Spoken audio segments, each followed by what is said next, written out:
இந்த பொங்கலுக்கு சூப்பராக ஹெல்த்தியாக ஒரு சக்கரை பொங்கல் பண்ண போகிறோம். அதுவும் வரகு அரிசி வச்சு ஒரு மில்லட் பொங்கல். எல்லார் வீட்லேயுமே பொங்கல் பண்ணுவோம் இல்லையா? ஸோ இந்த மாதிரி பொங்கல் நீங்களும் ட்ரை பண்ணி பாருங்கள். எப்படி பண்ணலான்றதை பார்த்துடலாமா? நான் 1 கப் வரகரிசி எடுத்திருக்கேன். இதை நம்ம ப்ரெஷர் குக்கரில் ஆட் பண்ணிக்கலாம். இது கூட ஒரு 1/2 கப் சிறுபருப்பு அதையும் சேர்த்துட்டு இது எல்லாத்தையுமே 2 நாளாக ரோஸ்ட் பண்ணி எடுத்துக்கோங்க. ரோஸ்ட் பண்ணி தனியாக வச்சுட்டு அது ஆறுனதுக்கப்புறம் வாஷ் பண்ணிவிட்டு இது கூட 1 கப் பால் 2 கப் தண்ணி சேர்த்துக்கோங்க. இது மூடி போட்டு மூடி குக்கரில் ஒரு 3 விசில் வச்சு எடுத்துக்கலாம். நல்லா சூப்பராக வெந்துடும். பாருங்கள், சூப்பராக வெந்துருச்சு அரிசியும் பருப்பும். இப்போ இது கூட நான் 1 1/2 கப் வந்து நாட்டு சக்கரை ஆட் பண்ணியிருக்கேன். அதையும் சேர்த்துக்கோங்க. ஸ்வீட் கம்மியாக வேணும்னா 1 கப் நாட்டு சக்கரை கரெக்டாக இருக்கும். இது கூட 1 டேபிள் ஸ்பூன் நெய் விட்டுட்டு எல்லாத்தையுமே நல்லா மிக்ஸ் பண்ணி எடுத்துக்கோங்க.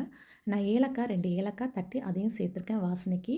ஒரு 1/4 கப் திருவின தேங்காயும் சேர்த்துருக்கேன். அதுவும் செம்ம டேஸ்ட்டாக இருக்கும். தேங்காய் சேர்க்கும் போது சக்கரை பொங்கல் டேஸ்ட் வந்து வேறு லெவலில் இருக்கும். கடைசியாக நெய் விட்டுட்டு முந்திரி திராட்சை தாளித்து அதில் கொட்டிட்டோன்னா அவ்வளோதாங்க, சூப்பர் டேஸ்ட்டில் ஒரு சூப்பரான மில்லட் பொங்கல் ஹெல்த்தியாக ரெடி ஆயிரும். கண்டிப்பாக நீங்கள் உங்கள் வீட்டில் நீங்களும் ட்ரை பண்ணி பாருங்கள்.